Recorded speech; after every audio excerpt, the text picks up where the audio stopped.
I always invoked those values into whatever I did, which is we are ladies and gentlemen serving ladies and gentlemen. So Mm. even in construction, which I now teach, it's what I teach in the class, that we do our jobs with dignity and we are called to serve, and that there is pride in the work that we do, because we are, if you do it right, then you're actually helping people. Oh, yeah, that is Miss Maxine, and welcome back to part two of this Learning and Missteps podcast conversation. I don't think I told you on part one that Maxine's a mold remediation expert, an author, and a performance coach. So she brings a ton of experience and a ton of value with her. And I think that's why she didn't hesitate to ask me the question that we teased you with in part one.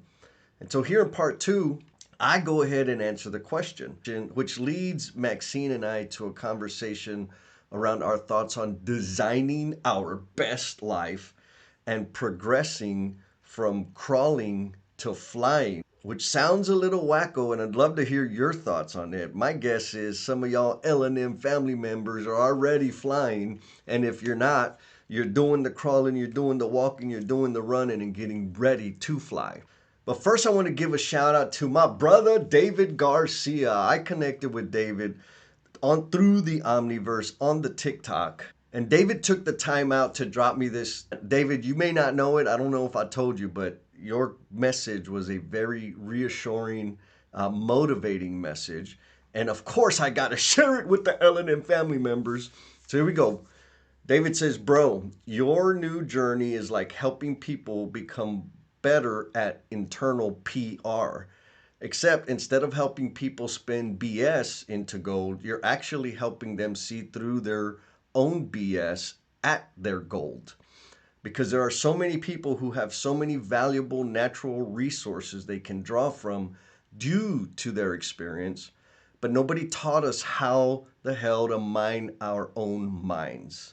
We do it for others all the time because we see the value in their dreams.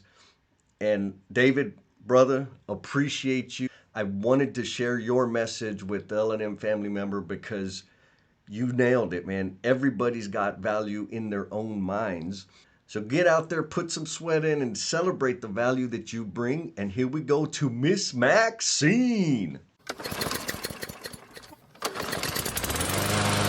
But I wanted to ask you a quick question. Yes. What was that switch for you? Or when you start to notice it, what do you tell yourself to get out of it when you, right? Because you said you created that prison. Oh, yeah. What did you do to break out of it? Or when you start noticing it, how do you knock yourself out of it? Or what? Oh, that's a beautiful question. Thank you for that question. I was completely enthralled in my addiction, and I was in rehab. I was in inpatient rehab the last time. Oh, and I'm working to make it the last time. I'm And gonna I hold had you a to it. count. What's that? I'm gonna hold you to it. Yes, ma'am. Please do. Please do. Because I wrote a book on it, and I need to not go back to that self-destructive behavior. Otherwise, the book loses all its value. So now, thank you for also jumping on board and helping me stay true. So here was the thing that kicked me straight. There was a counselor there, and I had been through different rehab, different programs, all state mandated, meaning I got arrested a bunch of times. So I knew how to play the game to get my card checked so that I could get out. And that was my plan. I'm going to go in there, say what I need to say, behave the way I need to behave, and get in and get out and not go to prison. That's the goal. One of the counselors one day pulled me aside. He says, hey, Jess, you know what your problem is? Your problem is you haven't accepted. And of course, I was being sarcastic. What do you mean? Come on, man. You know, like you admit you don't mind standing up and saying, hi, my name is Jesse. I'm an addict or I'm an alcoholic. You admitted it. Your problem is you haven't accepted. Whatever. And he says, no, what you haven't accepted is that you will never become the promise you're intended to be if you continue living life the way you're living it. Yeah.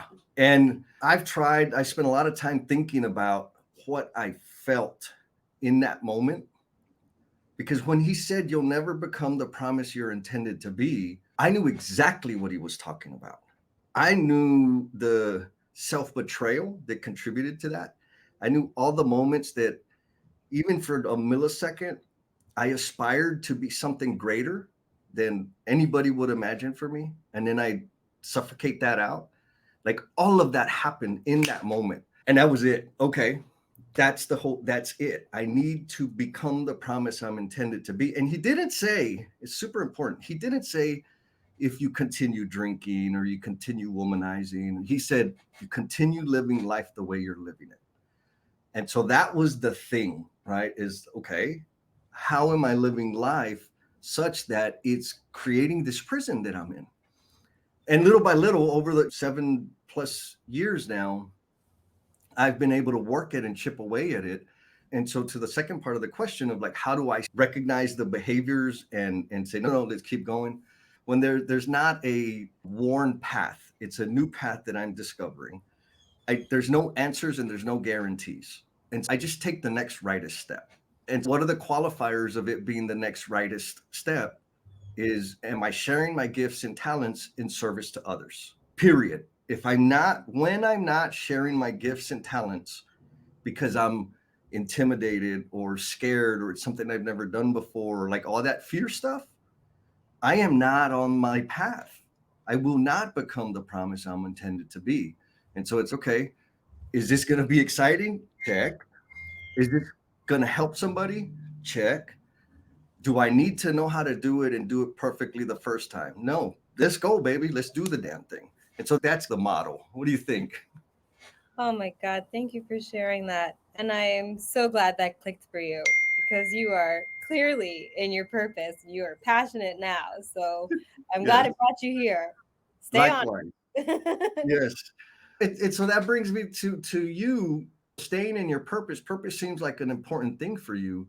What does the fulfillment feel like? Because I know we both know how much time, effort, energy, just thinking about the damn thing that you're working on.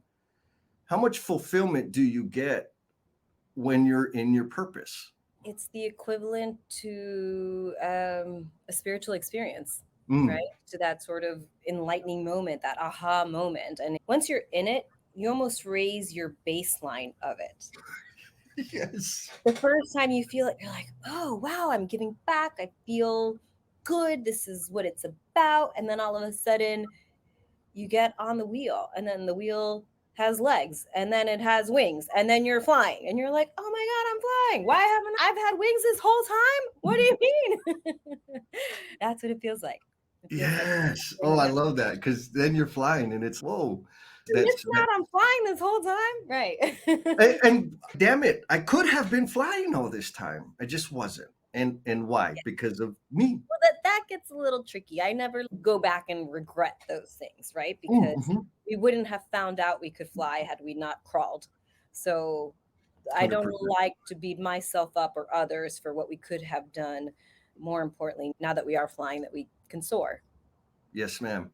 Okay. So given that you completely understand and appreciate the progression of crawling to flying, how do you share your experience in benefit to others? Like in helping them transition? Have you spent any time in that space at all?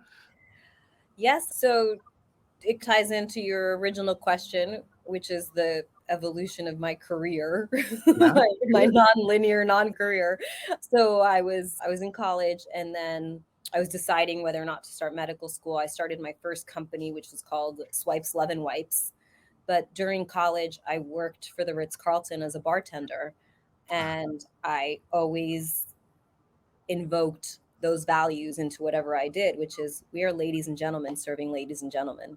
So Mm. even in construction, which I now teach, it's what I teach in the class, that we do our jobs with dignity, and we are called to serve, and that there is pride in the work that we do, because we are, if you do it right, then you're actually helping people, which is by cleaning, sanitizing, remediation, construction, building, whatever it is that we can do to bring our skills.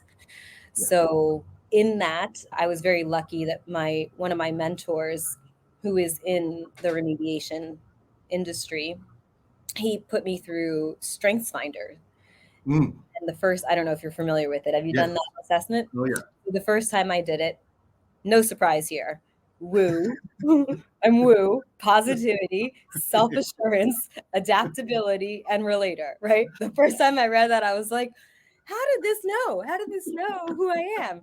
Wait a minute. If this knows me and this is what I'm destined to do, no wonder I've been getting all this wrong, right? I'm trying to be all of these things, but really I just needed to remember what my strengths were. And then Mm, once I knew them and I could strengthen my strengths and be in them and not shy away from it, it became such a tool that I could give back to others. So, in addition to the remediation construction work that I do, I have a side business, which is personal and business coaching, because people are ah, like, how did you do it? First, they're like, why are you doing it? Now they're like, how did you do it? yes. And really, building a business is a lot of the same framework, just applying it to whatever industry you're in. And so I work with CEOs that are bringing mission to their business for the Mm, first time.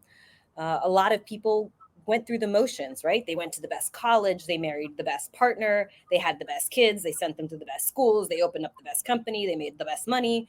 And then they're getting ready to retire and they're like, I have no meaning in my life, mm, right?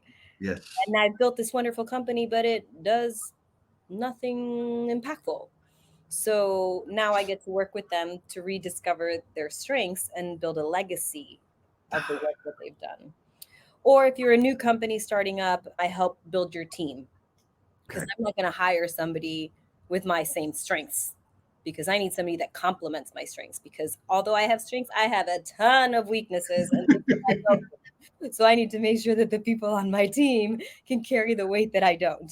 So yeah, Yes. I get to do that now. I get to empower people by helping remind them of what they are great at. What I love about what I do is that I'm not giving somebody my recipe. I could tell you exactly what my exercise routine is, what foods I eat, what supplements I eat. That's not going to be what fuels you. You need Right. to find your perfect recipe. So I get to just shed light on other people. They just, a lot of it is very natural, but we get so distracted with the day to day that then it becomes overwhelming and they don't even know where to start. Yeah. So their path is already laid for them, or they have a vision of what they would like, and I just get to illuminate it. Yes. Do you find there's a point where they finally stop trying to be what everybody around them has been telling them they should be, and then things get easier for them all of a sudden? Watching those ahas is Uh-huh. just magical. For me, like that resonates with me, right? People ask me, what do I love about what I do? And it's like, what are you talking about? Because I do a lot of stuff. But like particularly emotional bungee jumpers and sweat equity improvement. Those are two things I do that I just want to do them every minute of the day. And the reason is because I am present to witness the light bulbs, to witness the transformation. And they happen so fast. And like, I just want more of that. And so for me, it's like all of a sudden, here's what I feel like. I feel like I'm escorting people into self discovery, right? That's what I feel like. Now, that sounds just the word escort makes it sound risque, but it's that thing Well, it of, should be fun. it's God, it's so fun. And I don't, except for that one therapist, I don't know that anyone ever could guide me through it or at least make sure I wasn't falling off the damn edge. But what I do remember is there was a period of time in my career, I was a plumbing foreman on the verge of becoming a superintendent, and I was fighting against my natural tendencies. So, what I mean by that is they wanted to give me more responsibility. The company did because whatever, I could perform and do the job. My team members, my peers wanted me to take the role because they trusted me and blah, blah, blah. But I was fighting against it because I'm like, man, I just want to work 7 to 3:30 and go home. That's what I thought I wanted. And so finally, when I stopped fighting against that, my natural talents, and just said, okay, this is what I do without even trying, I'm just going to like try not to do the other things. And it was like this treasure chest of capacity that was there the whole time. I was able just to dip into it and continue going and growing and helping others. And so now when I'm working with people, I can see how much amazingness they're not accessing because they're following somebody else's script. What do you think about that? Totally. A lot of what I do is give people permission to let go of that. There's never been anybody that's told them like that doesn't who nobody cares. That doesn't matter. you know? Yeah, you can do this. You can design the life that you want. I can be me, right? Giving someone permission to be themselves. Nobody has ever released them of that stress before. Yes. Yes. So the word design, I think, is the operative word there, right? Because we can absolutely design our lives. And I think you already touched on how you got to see your mom design her life. You've been around people all the way through. So in the designing of your life, because you're the architect of that life, yeah. Is there a significant error or pain point that you made along the way that gave you like a big giant learning and maybe life lesson takeaway going forward? I have chosen to see all of my experiences as learning curves, but I can say that for parts of my life, I didn't value myself the way I should have, and I stayed in situations longer than I should have because I Mm. thought that I was doing the right thing. Or if I'm better, then they'll be better, or whatever pressure, whatever lies we tell ourselves, whatever pressure we put on ourselves, right?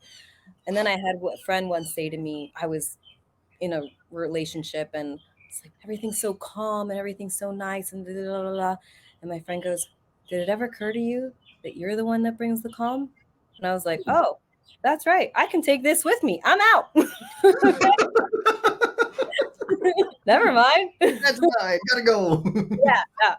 It was not long after that I moved on quickly. But even still, I don't regret any of those experiences. And I have wonderful friends and family, and they all came with good things or they came with learning things. And maybe I wouldn't have grown had I not beat myself up, right? I don't know. Yep. Who knows? Maybe I didn't have to go through that, but I did. So here we are. But that's the name of my coaching business. I'm the tough love department, right? No way. Because I'm the steel toes and stilettos. So the name of the coaching is Steel Toes and Stilettos? No, the name of the coaching is the tough love department. The Tough Love Department. Okay. So it's pretty straightforward. I cut through the nonsense, right? Yeah. No, I don't care what you've been told. I don't care what lies you tell. You by the time you're working with me, I'm not holding your hand. Mm. We're jumping together, and we're gonna do it, and that's it. And once you let's start with the excuses and the not, and I go, no, that's for your therapist. That's not for me. With me, we're taking steps forward. I'm not saying you shouldn't feel those things. I'm just saying this is not the place for them. You get to feel them. Just Not right now. No. Right now, we're gonna get stuff done. oh, that's so amazing. I know you did this on purpose. Like the name itself helps people self-select out. How true is that? 1,000%. I am not for everybody. Yeah. Some people don't want to. They like living in their lie, and that's fine. Yes. So how many folks have you dealt with that you get them to a point or maybe get them a little bit started and then they're like, hey, I got to pump the brakes and then come back. Does that? The work that we do is intensive, so sometimes it does require breathers or Yeah. breaks, or there's a lot on your plate that you got to shuffle through before we're ready for the next step. But I've never had anybody give up or stop because the start process is pretty selective. I Ah, don't just work with anybody. If you need a hand holder and you need a shoulder to cry on, and we're not singing kumbaya, that's just not me. There are people for that, and I can yes. recommend you to them. But when you're ready, then we'll get started.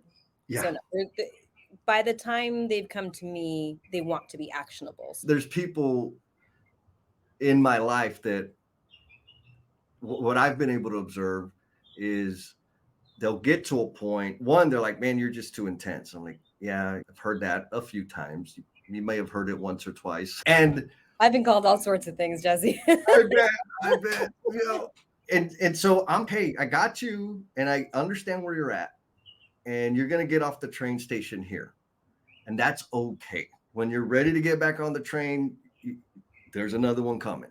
Yep. And it's interesting because one person in particular, we were working through some stuff, and I said, "Hey, these are the actions. Call me when you take them." And 9 months went by. And I feel, and I'm going to go check, but that's for her to do. So, anyways, 9 months come by. She called, hey, we got to meet for breakfast. I'm like, okay, what happened? I did the thing. I'm like, oh, okay. When? She's like, last week. I'm like, okay. And so we were talking, and I said, hey, what happened? Like 9 months. And she says, those things were so terrifying.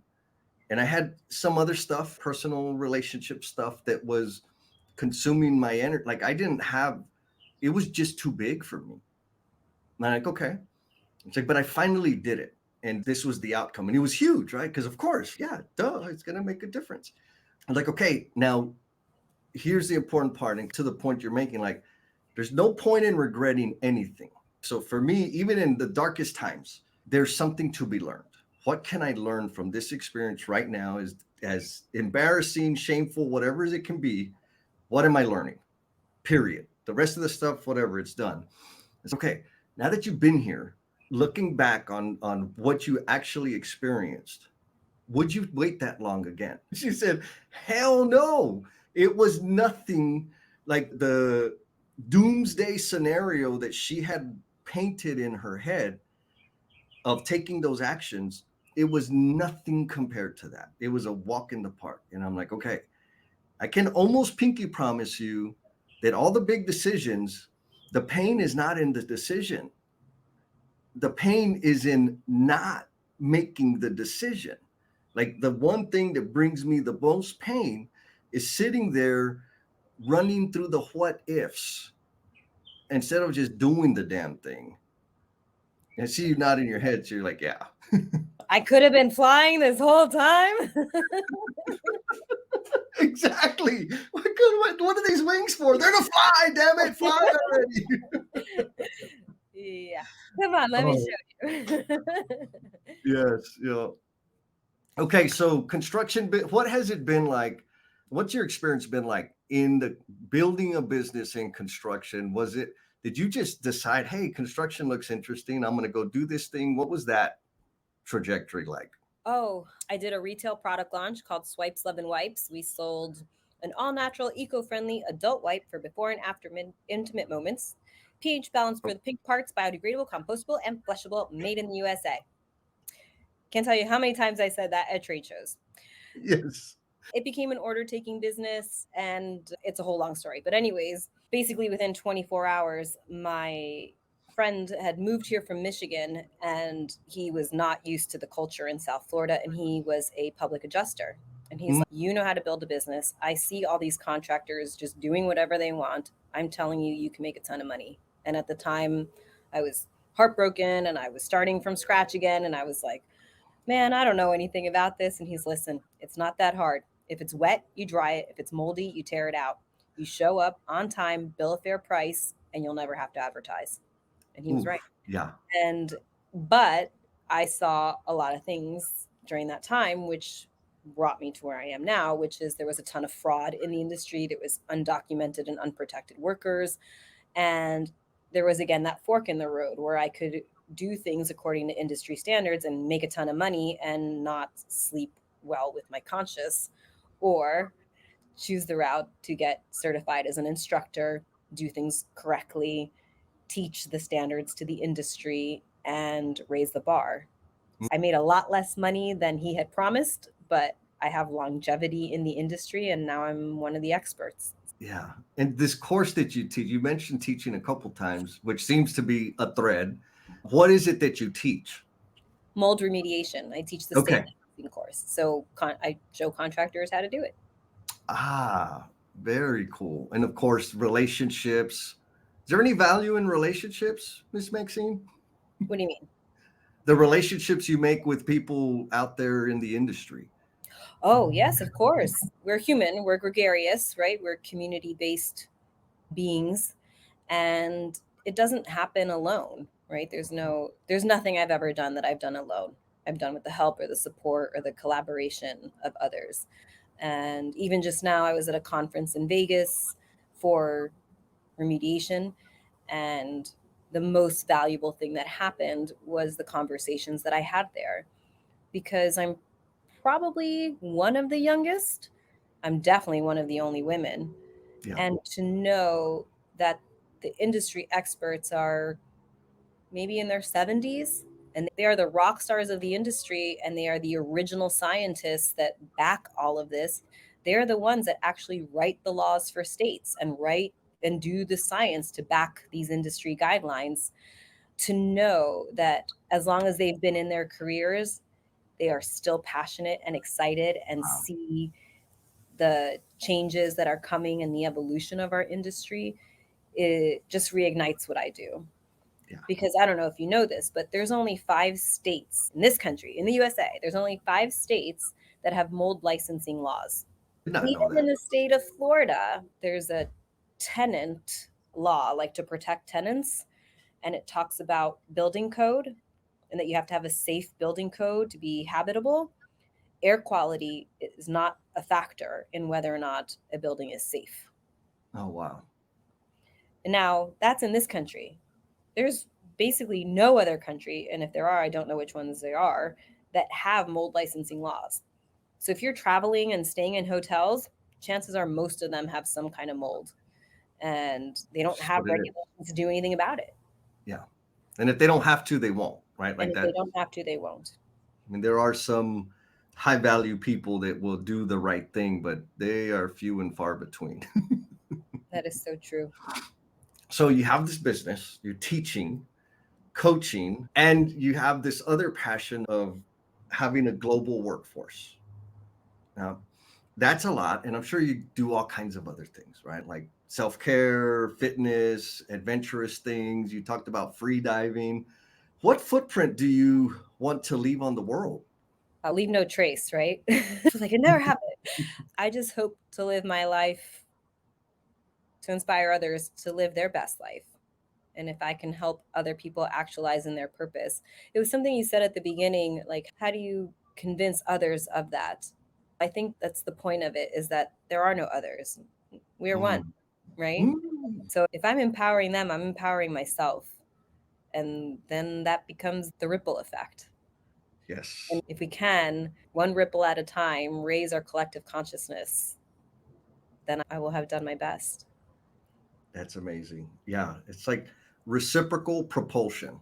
Yes. As we contribute, we find somebody else that contributes, they contribute, speak into my life, I speak into their life, and then it grows. And I love it. We are one because, yes, Yes. And amazing. it's very funny because I say statements like that sometimes, and I hear them come out of my mouth, and I'm like, you hippie at heart. And at the same time, right? And at the same time, my father's a quantum physicist, and I studied neuroscience, and so people are like, how can you say things like that? I'm like, because data shows it. Like you just it's undeniable, Yeah. and there are things that we humans have not evolved to the point that we can understand everything that is destined for us. And some things we have to act in faith. And there is a science behind that. Yes. So, folks, you didn't hear it from me. You heard it from Maxine. And all I'm going to say is, I told you. We are one. Come on, man. Like, there's just so much, right? There's just so much amazingness. And for a lot of reasons, we walk through life trying to disconnect ourselves from it because, right? And because what? Because everything, because we're people. But there are some wackos like us out there that are flying around because we know we're living it. Okay, so how can people get a hold of you? Where should they go if they want to get more of your energy? If they're looking for some tough love, like where are the spots to find you? Thank you. Either at Dry Tech 24/7, Dry Tech 247, or the Tough Love Department, DEPT, Tough Love DEPT. Awesome. And I'm assuming there's some space for to give dole out some more tough love. Oh, absolutely. Yeah. There's a, it's one of those never-ending things. You got Enough plenty to of go around. And tough love forever. You get tough love. You get tough love. Everybody gets tough love. it. Yes. All right. So who do you want to give a shout out to? Oh, well, obviously Anson. Yeah. Yeah. Because through scratching at the walls and digging, that's how I found him. Was I was looking for guidance in immigration, And I spoke with people in the Immigration Reform Committee, and I went up to Washington, D.C. I was talking to congressmen, digging, people were like, just stop, it's not going to happen. And I met these wonderful people at the Adult Coalition for Education, Mhm. and they turned me on to Anson. And I don't know if you or your listeners have talked about what he does with Purdue, but basically, when I found out what he does with his program, I was like, that's it. It's possible. We're on it. And the reason I can be fearless is because other people have laid the path for me, and Mm, he's one of them. amazing. He's an amazing dude. He's in, it's like just when I think I know what he's contributed to and what he's up to, there's like layers and layers of more. Geez, okay. I want to be like you when I grow up because he's amazing. And you too, Maxine. I want to be And like you. you, Jesse. And he's like us, and he's always laughing and smiling because he just loves what he does. And yeah, people always think, oh my God, don't you run out of energy? I'm like, no, I am fueled by this. It is what gives me the energy. Yeah. Somebody asked me that. Where do you get your energy from? And I was like, I wasn't prepared for the question because I had just taught a class and I'm animated. And I think it's because I've designed my life such that I spend the majority of it sharing my gifts and talents and doing fulfilling work. And because that's what I'm doing, it gives me more energy to continue doing it. And like you said, there's the bar keeps getting higher and higher. So there's two of us now, Miss Maxine. Thank you. And L&M family, start sharing your gifts and talents. You want energy? Serve others. You'll get energy. I told you it was going to be some fire coming through Miss Maxine. We talked about the opportunity to share our gifts and talents in service to others. And if you're looking for some help for a boost, you can hit up the Tough Love Department. I'll post the link down there in the show notes so you can hit her up. And just like she said, if you're ready, do it. If you need some coddling, I'm pretty sure the tough love department ain't got none of that. All the coddling is on back order. And I want to celebrate our sponsor. This episode is brought to you by Becoming the Promise You Are Intended to Be. I know the author. Ain't that cool? If you've ever wondered, who am I to think I can make a difference? This book is for you. The stories prove that honesty, tenacity, and reflection can change your life and the lives you touch. There'll be a link in the show notes. If you click on that link, it's going to take you to a landing page where you can download the first story for free. You'll get a sense of what that book is about. And my hope is that it'll touch you in some way and that it will compel you to share it with somebody you care about. Be kind to yourself, be cool, and we'll talk at you next time. Peace!